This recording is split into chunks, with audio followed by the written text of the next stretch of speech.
welcome to the Death and Taxes 2012 Ballot Initiatives panel at VICA's 24th Annual Business Forecast Conference. I'm Shayna England at Vision Strategy and England Consulting, and we're a proud sponsor of this panel.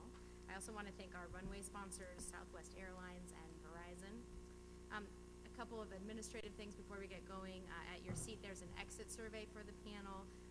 We really hope you'll fill it out and give it to VICA staff or a VICA ambassador, and I think we have a couple in the room. Raising hands, so get your exit survey to one of those folks at the end. It's helpful, or you can turn it into the registration booth in the foyer. With that, it's really my pleasure to introduce the moderator of our panel, Fiona Hutton, president of Fiona Hutton and Associates. And I know it's going to be a really terrific conversation, so Fiona, thank you for being the moderator today, and I'll let you take it over. Thank you.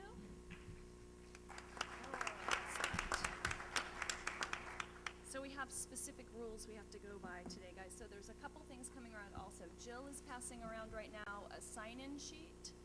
I get in trouble if I don't turn in the sign-in sheet. So can you please make sure that everybody around the room gets that?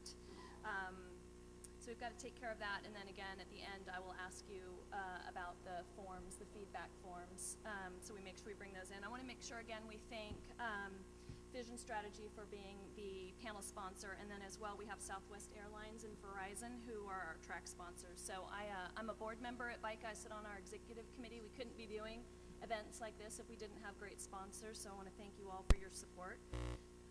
In your packet, there are biographies on the individuals that are going to be speaking today, so we won't have to go through in detail and take a lot of time on intros on them. But suffice to say that I've worked with these three individuals for some of them, decade, 2 decades in the political world in Sacramento and down here in Los Angeles. We have a lot of shared stories and insights about statewide political campaigns, specifically ballot measures. We're not sharing them, right? If there's any heckling on the response forms, it needs to be directed to Roger Salazar. To the left is Christine Agassi with the Dolphin Group. Christine and I also have worked on many, many statewide ballot measure campaigns. She's located down here in the Los Angeles office, though she works statewide. Roger Salazar with Mercury Public Affairs is based in Sacramento. They also have offices down here in the Los Angeles area. And Brandon Castillo also has flown down from Sacramento to be with us, also Sacramento-based public affairs firm. All of these three individuals are very used to working on strategy on statewide ballot measure campaigns, coalition building, earned media, paid media, all elements of it. So we have, as you know, a very long ballot this year. We have 10 ballot initiatives that will be on the ballot. It seems to be the routine ongoing election cycles, having quite a few that end up qualifying, and as you know, there are a bunch that didn't qualify as well. But we're going to take some time to walk through those. I'm going to ask each of the panelists to give some opening remarks on a couple of the initiatives first. So we're going to make sure that there's time for me to ask some questions and guide through the various initiatives, and then go from there. But I'd like to do just a quick exercise, and there's no right or wrong answer on this. I just want to get a quick hand raise from folks. Who's aware or knows anything about Prop 30? Okay. How about Prop 31? How about Prop 32? How about Prop 33? How about Prop 34? 35? 36? 37? Oh, you're sucking, Brandon. Beautiful doctors, 38, 39, and 40. It's pretty much so. There's a lot of people that have not been exposed to late paid media that's going to be coming on soon on a lot of the lower funded ballot measures. There's obviously been a lot of chatter in the last few weeks on Proposition 30, Proposition 38, and Proposition 32. I think staff was supposed to have sent around and put in your packets. Do you guys all have a cheat sheet on each of the initiatives and what they are? Great. Okay, good. So we've got that. So you've got at least... We don't. I do, because I came prepared, Christine Agassi. So why don't we, I'd like to first get some input from each of the three panelists on probably what is one of the biggest debates that's going on right now, which is the smackdown fight, murder, suicide, whatever you want to call it, between Prop 30 and Prop 38 right now. And I also want to spend a little bit of time talking about the secret money that dropped in the last 2 days into that election. And we know that some of that money may go into 30, some of it may go into 32, but I'd like to get your perspectives and input on whether we think what will happen with 30 and 38, and what do we think will be the result with the 11 million coming in at a late minute. Why don't you hit that off, Christine? All right. First, I want to thank Vika for inviting me here at 3 o'clock yesterday. That was really helpful. 30 and 38. So I have some strong personal opinions, and the nice thing about this election year is I don't have a dog in this fight. So basically what I'm bringing to the table here is just some observations. I think 30 really has done an interesting job of scaring voters, and I think that's starting to backfire. I think we're starting to see the momentum really slip away from 30. And I know Governor Brown will be here later today, and that'll be really interesting to hear what he has to say. But certainly the polls are starting to show that initial bump, and it was never terribly strong, but the initial bump that the Armageddon is coming, we need to fix it, it's our only way, is starting to erode. 38 conversely, I think, is starting to gain a momentum. Is it going to be enough in the last few weeks to pass? Probably not. I mean, I think the reality is it's a spoiler for 30. But I think what's really interesting about 30 and 38 just generally is we're talking about education, we're talking about schools on both of them. Of course, 30 also has the sales tax for public safety, but ultimately it's become a fight about which one's the best approach to save our schools. And what concerns me about it, just from an interested observer, is that what we're talking about really with both of those is just throwing more money at a problem. And we're not talking about how we're going to solve this conveyor belt of education that we continue to put oil into. We're not fundamentally making any change. So I think the one good thing that will come out of this debate between 30 and 38 is, will we see then some real efforts towards fundamentally changing the way we look at education in the state, and where our workforce development is going to go in future decades. Okay. And I've got, again, I worked on an independent expenditure campaign committee to elect Jerry Brown a couple of years back, but I'm not working on these initiatives. So just a little bit in terms of sort of where I'm coming from the Democratic side on this. I think just first and foremost, I think for the governor on Prop 30, the optics started very poorly. Having to have that internal fight with the CFT early on the millionaire's tax, on which of those measures was going to be was going to be the one that they were going to adopt, and then having to have that negotiation took a lot of time and effort and resources out of it early on. And then obviously with the Prop 38 and the money that Munger's putting in on that effort, that hasn't helped them. But I think even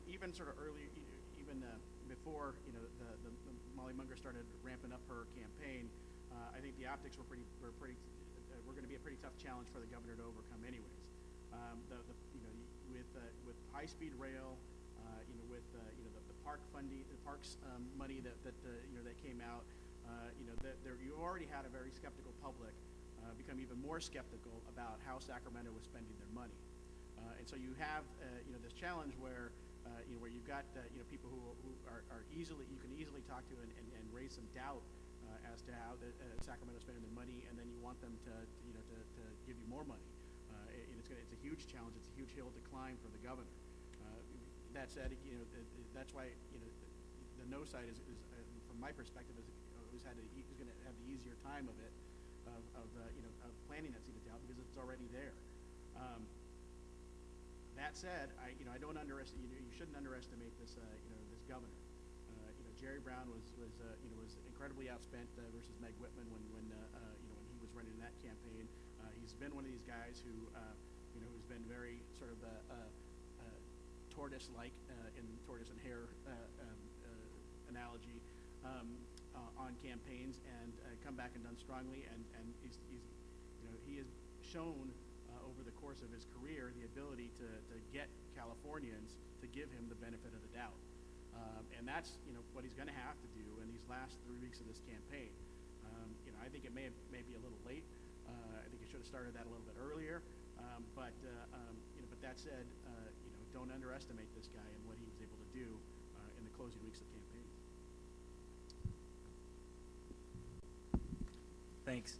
It's fascinating how the press glums onto a catchy saying, and they keep calling it a murder-suicide if both these things go down. I actually see it differently. I just think it's murder. The interesting thing about being a governor, and I've worked not directly for like Roger, but with and around the last 4 governors as it relates to ballot measures, you have an incredible stick. You have the ability to exercise extreme leverage points to either keep other people off the ballot, to convince them through, hook or by crook. And he didn't have that leverage over Molly Munger because she has no vested interest in Sacramento.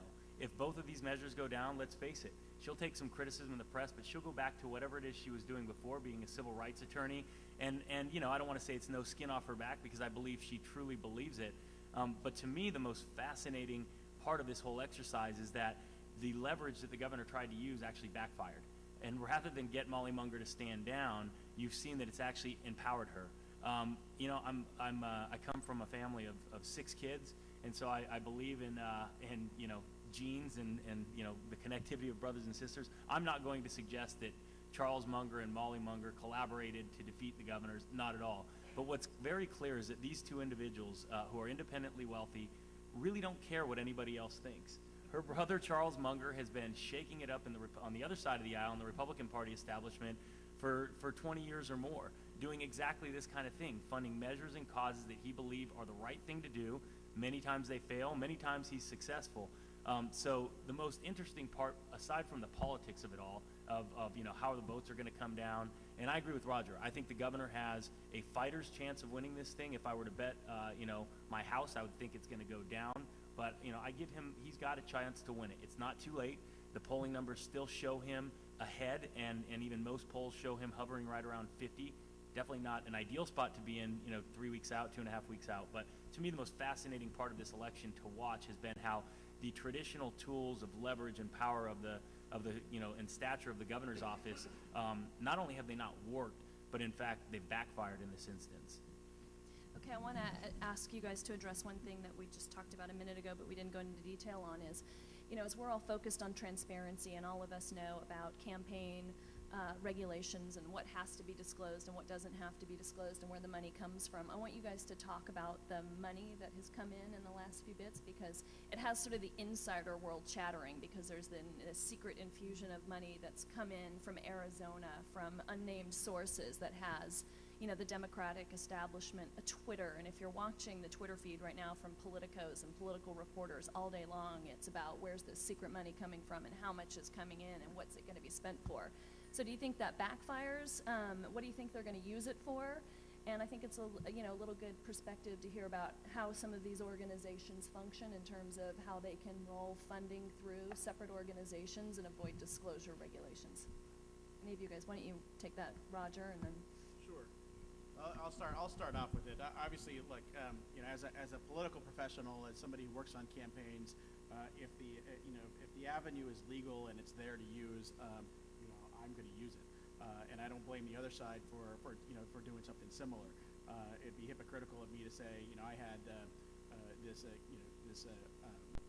independent expenditure group which put in $11 million to help Jerry Brown beat Meg Whitman, but somebody else can't use it to do some other initiative there. But it is the one difference I think that between that effort and this one was a little bit of a transparency issue. I'm concerned. It does concern me when you don't sort of say where it's coming from. I have no problem with people spending their money and putting it in there, but at least they ought to say, at least they ought to own up to it and say, all right, we're the one. This is our concern, and this is why we're putting this stuff in there.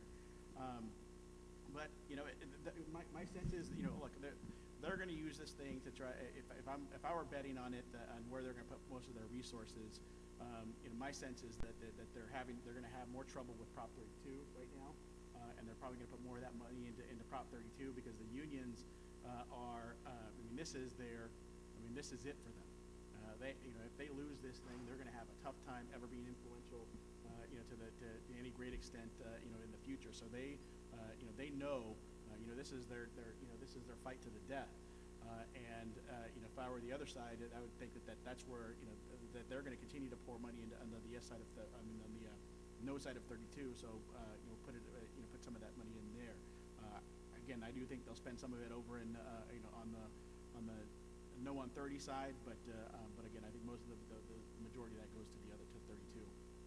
Yeah, they've sort of taken it to a new level. We're used to hidden money, but in this instance, you have this sort of shadowy organization from Arizona giving to this sort of shadowy organization in California, who then is contributing to the campaigns.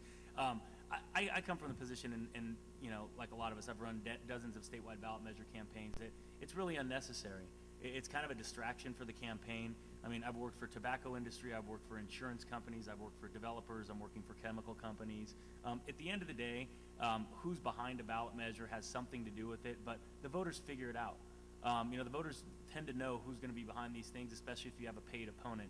I think it's sort of a sideshow distraction. I can see why, they may want to shield the money in a way, but in California especially, I mean, the truth usually always comes out, and most often when you don't want it to, at the least opportune moments. I come from the school of thought that, the voters are used to industries defending themselves at the ballot. It can have some impact on voter support for or against you, but at the end of the day, most voters, not all, they're your hardcore voters who are opposed to a certain industry, but they're going to vote on the issues, and they're going to vote on the persuasiveness of your argument. I just kind of think campaigns overthink these things sometimes. I know, some donors force it. Some donor doesn't want to see their name in, disclosure statements, and so in order to give their money, they put conditions on it, but I frankly think it's overdone and overthinking it, and it's unnecessary. And they'll find out at the worst time. I mean, to think that you can donate $11 million in the state of California in a race where you have, some of the most sophisticated political operatives in the unions, to think that that's not going to come out, on. So the question is, do you want it to come out, 3 weeks away from the election or 5 days away from the election, in my opinion? If I could interject here too, I mean, I think part of this is, I think what we're going to see is that the biggest political miscalculation of 2012 will be SB 202 and moving Prop 32 from the June ballot to the November ballot and extending the period of time that the 32 campaign could put together these funds. And campaign strategy is not rocket science, but it is a science, and it's largely about quantitative and qualitative data. It's largely about timing, and I think the influence of the Yes campaign for 32 and the draw of resources away from what was anticipated for Prop 30 by the labor unions is going to have a significant impact on 30 passing or failing, and ultimately I think it's going to reflect on it's going to come back up to haunt Governor Brown and labor unions. What do you guys think on the ads on Prop 32, which you guys all know is the union dues measure? Roger, you had some fresh numbers that if you've got anything in there you can share. I mean, to me it's interesting. I think the TV ads are one big mishmash, and it looks like it's not just about unions. It looks like it's about corporations, but in reality, corporations tapping employees for money and dues is not what really happens. So yeah, I think they've been effective. I think the ads that the unions have put up have been effective. If we take a look, I was looking at the original numbers that came out on Prop 32, and when the initiative was first sort of put out there, it was winning pretty handily, and that has flipped. The latest Reason poll that was conducted recently has it at 45-48 on with it not passing, and even the LA Times poll and the field poll that came out just a couple of weeks ago, before a lot of these ads came out, they had the yes side at 38 and 36%, respectively. So I think the unions have done a good job of sort of putting that message out there that it's that it is these corporate interests, that it's not what it seems, that sort of thing.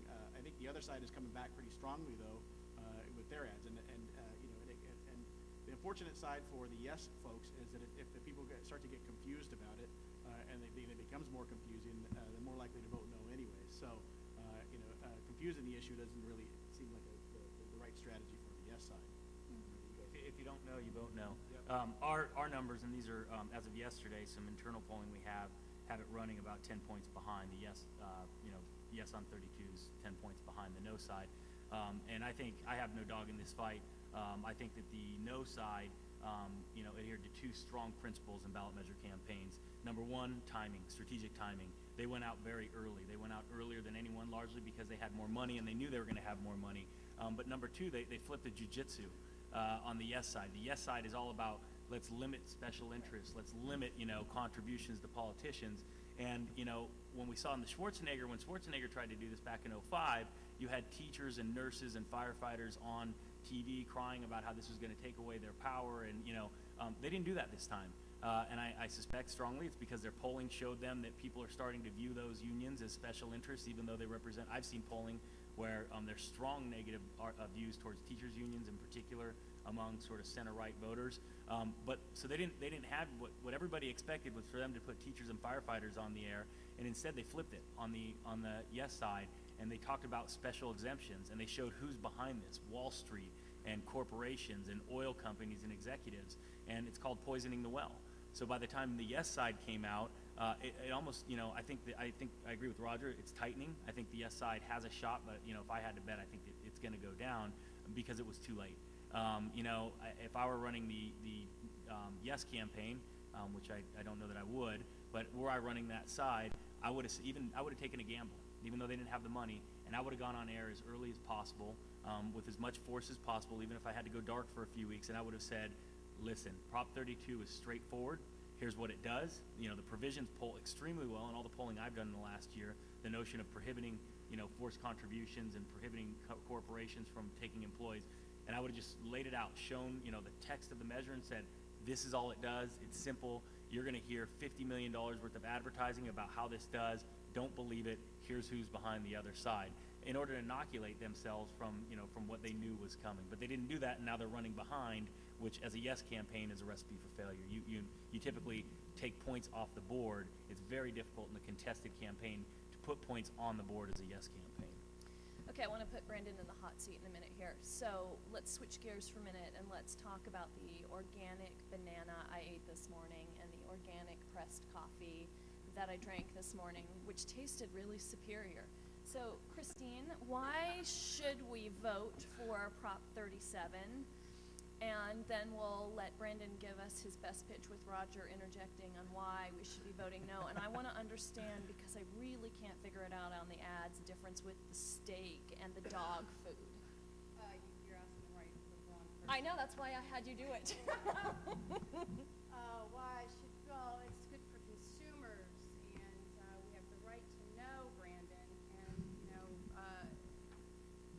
your clients are just big companies that are lying to us. I can't do it. I can't. Yeah, I'll do it. So They're killing our children. Roger's actually the really good squishy Democrat. So Roger, Christine can't even pull herself out of her veil to do it. So Roger, you give me your best on why we're going to do that, and then we'll see how well Brandon can do here. You have a right to know what's in your food. You have a right to know if your food has been freakishly genetically modified. If it could possibly, when you eat it, make you clone yourself or any other scary thing that we can put out there. How about that? That's exactly right, and that's a 90%. Who among us doesn't want to know what's in our food, right? But and obviously Fiona's put me on the hot seat because I'm running the no. One of the firms running the No on 37 campaign, and candidly, what happens in these, we always tell clients, if you're going to go to the ballot, the most important phase is not when you're running your TV ads, it's before you even put the thing submitted to the Attorney General. And the Prop 37 folks did what a lot of inexperienced campaigns do, is they wrote a bad measure.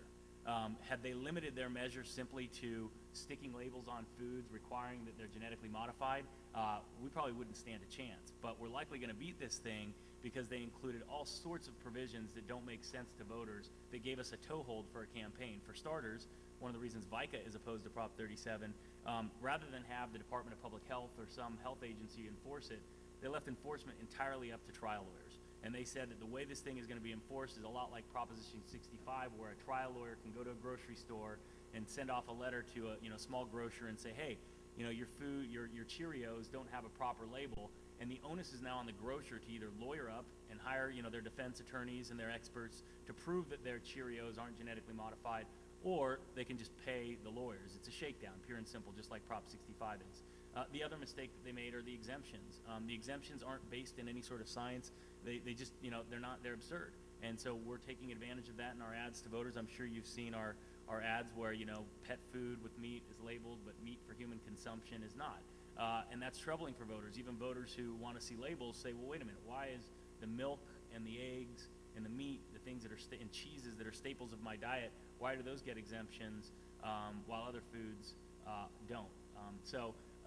37, this right-to-know consumerism message is obviously very powerful, and if voters go into the voting booth thinking about genetically modified foods, which, by the way, they have no idea what it means. They think it's, cloning your pets, and as Roger said, it's going to, force you to have a third arm.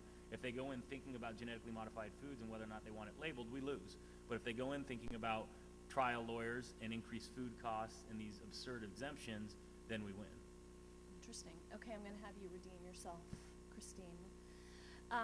Let's talk about another tax measure that's on the ballot now. Full disclosure, one of the ones that I'll be working on, which is Prop 39, which is the policy of mandating that all companies doing business in the state of California, whether you're an in-state business or you're a multi-state national business, pay taxes in the same policy at the same level. So why don't we go down the line and talk about that one? It's a very well-funded campaign, but it's probably the lowest on the one of the lowest on the radar screens in terms of voter ID. So why don't you give us some thoughts on that? What you think will happen with that measure? Well, We'll go down the line. clearly they've got some money because they hired you, right? I think it's one of those issues that maybe in another election cycle it would have been perhaps a sexier issue. More money from corporations to help the deficit. I'm not personally hearing a lot about it. Not to say anything. You're not doing a great job, because you are. We all know. But I think there's not really a really strong no campaign on this. It's one of those things where it's really kind of complicated to explain. It's really something that voters don't really. I think ultimately it's going to come down to ballot summary and title, and I think what the arguments pro and con are. And from the polling that I have seen, I think you're safe. Well, and I'll add to that. The polling that basically all the polling that has been done, whether it's the private polling that I've seen or all the public polling that's out there on this measure, have it in the high 50s and 60s on the yes side, and no sides on the 20s, down in the 20s. So it looks pretty safe. The proponents, at least the last I checked, had contributed 22 million. Is that higher than that now? No, it's about right now. Yeah, about 22 million into the yes side of that campaign. The no side is about 45,000. They did benefit, and I'll sort of do to talk a little bit about another initiative. They got a very, I thought a pretty favorable ballot label. It talks about taxes for corporations and clean energy. Sort of all it looks good when you look at it. And I'll just share with you. Conversely, on the other side, we started working on Prop 31, which is the California Forward reform measure, of which all of the elements, if you take them all individually, pull through the roof. When we originally put together our initial summary and put it out there, polling was fantastic on it. Ballot label came back from the Attorney General's office and killed us. That essentially killed our campaign the day that label came out, and we couldn't change it. And like Brendan said earlier, sometimes you lose these things before they can even get started. And our polling has been down just almost a flip that pretty much ever since. So the ballot label really helps. It helps again also to have a great ballot label and $22 million in the bank to run ads, and nobody opposed to it. I like those campaigns too. If I can get those every time, I'd be. I think what we're saying.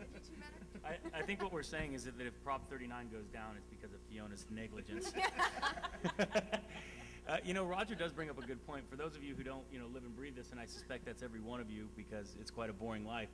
There's so much that goes into ballot measures before the voters ever see them, and a critical component, as Roger hit upon, is the ballot label. And the ballot label is prepared by the Attorney General, and of course the Attorney General is an elected Democrat or Republican or Independent or whatever happens to be the case, and they have great latitude in within the law of how they describe these things. And we've seen this Attorney General be hyper-political in the way that she has written, or at least her office has written these ballot labels, and literally, through the stroke of that pen, can determine the fate of very important public policy issues. The courts, you can sue over the ballot label, but the courts are hesitant to interfere with the other branch of government, and they give great deference to the Attorney General's office. So it's sort of like the dirty little secret that nobody knows about ballot measures. Those are the ballot label are the words that voters read right before they pull the lever, or before they scribble in the little mark. And so it has great impact, and you can win or lose campaigns well before, a year before the election, based on those, 75 words that you're given by the Attorney General. Okay, the other thing that's, and then I'm going to go to some Q&A from the crowd, so start thinking about really good questions, you guys. We want to have a back and forth dialogue, and they're actually way more entertaining, these three people, when we have really good questions from the audience. And like I said, heckling is completely allowed for them. But there's also, Roger, it all has to go to Roger. And Ned, who's not here today, who couldn't fly down, will direct all of that. You can write Ned was a really bad speaker on the forms, and that will get back to him. So there's also 3 social measures on the ballot: human trafficking, death penalty, and 3 strikes, which is sort of an interesting mix-up on there. One of the things Roger and I were talking about, we met for coffee this morning, it was interesting to have 2 crime initiatives on the ballot, and it looks like the death penalty thing, I was really surprised that with the numbers. It looked like people were upholding death penalty, yet they were willing to soften the penalties for 3 strikes, which was, maybe that's just my personal bent, but I was sort of surprised about it. So I wanted to get, we're not seeing a lot on a lot of these. I know death penalty is about to go on the air with radio ads right now, but what are your guys' thoughts on those and what will happen with them? Want to take that one first? Sure. Well, I think you nailed it. I mean, my polling shows death penalty going down, repeal of death penalty going down, so that retain the death penalty, and 3 strikes winning handily, which shocks me. And I think it's 2 factors. One, that ballot label. Yet again, the Attorney General gave a very favorable ballot label, and number 2, perhaps public awareness of some of these 3 strikers that first, prison overcrowding has been huge in the headlines, and the costs of prisons voters are fed up with. But also some of these, high publicized cases where the 3rd strike was stealing a pack of bubble gum, but they went to jail for 25 to life. Frankly, I made a prediction at the beginning of the campaign cycle that death penalty was going to sort of trump all in terms of the free media, in terms of what the press focused on, because it's one of those issues that, it's like, abortion, or it's like gay marriage. It's one of these issues that just drives a visceral reaction from voters, yes or no, and it's one of these things that sells papers. And I have been shocked at how little there's been nothing. I mean, this is one of the largest. This is one of the largest social issues. This is one of the largest social issues of the times, and there has been literally nothing in the press about it. And I think it's 2 things have happened. The people writing these stories are political reporters, and they're far more intrigued by Governor Brown and Molly Munger. And the press pool, it's no secret, has really diminished down to almost nothing. But I'm shocked that the death penalty hasn't taken off as this, as sort of like the issue du jour that the public is talking about. And I feel the same way about 3 strikes. I mean, it's sort of a sink or sink kind of, issue for a lot of people, and the fact that it's really not being discussed. And I think, as part of it is, the thought that I thought would get some play is, resentencing. I mean, that to me would seem to really sort of prick up people's ears. But I agree with Brandon. I think it's fascinating, and it's sort of where we are with this election cycle, that all the focus is really on budget issues and reform. Well, yeah, it's sort of curious for me because, we've all lived through campaign cycles where there has been a major flare issue, social issue. Roger and I worked on one many, many years ago, the stem cell research initiative, which was just massive. I couldn't hike my hill in my backyard wearing the T-shirt without somebody stopping to talk to me about it. And sort of voter apathy is what sort of, to me, is set in for this election cycle. I think people may be confused about them, their budget, their people's dues. They don't really necessarily get it. There's this big firefight going on, but it seems to me that the firefight is with all of us and the trade associations and the political pundits we're talking about. And I don't know that all of you are really talking about these around your dinner table at night. I'll be curious to get that feedback from you. I thought the same things. They definitely, I think the only one that I have heard, and when I walk on campus at school, it's funny, all the moms on campus know that I do political work, and on any given day, they think I'm a complete freak of nature or, some fascinating thing that they want to talk to. But the thing we get all the time, unfortunately or fortunately for Brendan, is the organic thing. I do get that quite a bit. There's a local farmers market, and those people are out there, and they're very active, and they are very, very, very passionate about their cause, and they're passionate about pushing it through their social media outlets. And I don't see anything else happening sort of viral in social media that's catching on through what I would say my mommy network, that soccer team group, anybody outside this insane group that I spend way too much time with. Do you guys see anything like that happening? It's kind of a strange cycle. No, not especially on those issues. And I think it's interesting. I think when I was looking at the fundraising numbers for both death penalty and 3 strikes, and they both have similar ratios of funding. The proponents of the death penalty repeal have raised about $5 million, and the opponents, still in the couple $100,000. Same with 3 strikes. The proponents have raised about $2.5 million, and the opponents about $100,000. Yet their numbers are almost flipped. And again, that shows you how sort of deeply entrenched people's belief is on death penalty. That it's still losing. That I think at least in the numbers that I've seen. The other one that's interesting again is, and you have the death penalty repeal, human trafficking, and 3 strikes sort of all in a row, so you get to get your crime fix in those 3 initiatives, 34, 35, and 36. And their human trafficking one, I don't even know why they raised any money for that, because again, it's human trafficking. You could put anything in that measure as long as you call it human trafficking at the top. Who's going to be like, yeah, well, I'm against stopping human trafficking? There's a strong coalition of pimps that I've heard about. It's going to wage they're going to wage a late no on 35 campaign. Yeah, it's wow. It basically it's human trafficking, but essentially if you sort of read through it, it's an anti-prostitution measure. But again, I didn't realize that until Roger informed me that at breakfast this morning, that it was really anti-prostitution. And he was kind of complaining about that, which is to why I was wondering why he was complaining about that. But the against side registered is the exotic service providers, legal education, and research project. You might really get them as a client if you like after this. The Free Speech Coalition and a lot of those other folks. But who's going to be, who's going to come out? I mean, I'd love to see, the editorial pages that, I'm opposed to stopping human trafficking. They have. Shockingly, I think it's been about an even split. Shockingly, it's been about an even split of newspapers who have opposed the human trafficking initiative. I haven't read them to figure out why. Yeah. Well, this is. I think this is what the sort of. Times opposed it. Yeah. And the Bee opposed Press it too. Enterprise opposed it, and the Sacramento Bee opposed it. So 3 of them. So you know what their editors are doing. Right. I think it speaks to, look at the wide-ranging issues that not only on this ballot, but on every ballot, voters are asked to vote upon. I think the title of this conference was Death and Taxes, but if you go down the list, it should be something like death, taxes, sex, franks and foods, schools, unions, billionaires, and pimps. The issues that California voters are asked to vote on in any given election cycle, and I'm sure you all have seen your ballot pamphlets. It looks like the white pages.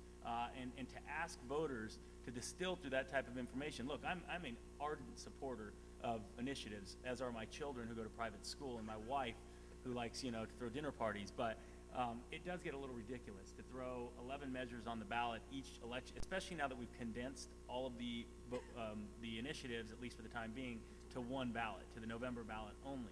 You're asking a lot of voters. I actually have a lot of faith in voters. I think this discussion that we've had on the crime and justice issues shows that voters, they're not stereotypical about one way or another. They're actually conscientious. They pick their way through the ballot. The fact that they're willing to reform 3 strikes but uphold the death penalty, yet impose stronger, penalties on certain crimes, shows that voters, they try to be thoughtful. They don't always get it right. They don't always completely understand what they're voting on. But, this notion that, there's going to be a slate, everybody's going to go vote no. We hear that every election cycle when there's 10 or 12 measures that, voters are just going to get fed up with all this. They're going to throw their hands up and they're going to vote no. But there's no history of that in the actual voting record. When you look at Governor Schwarzenegger's 2009 special election that a lot of us worked on, the voters, picked and chose. They mainly threw down every one, but then they approved the last measure on that ballot. So voters don't just throw these blanket, yeses or nos. They pick their way through to the best of their ability. They read the ballot labels. They watch their commercials. We know they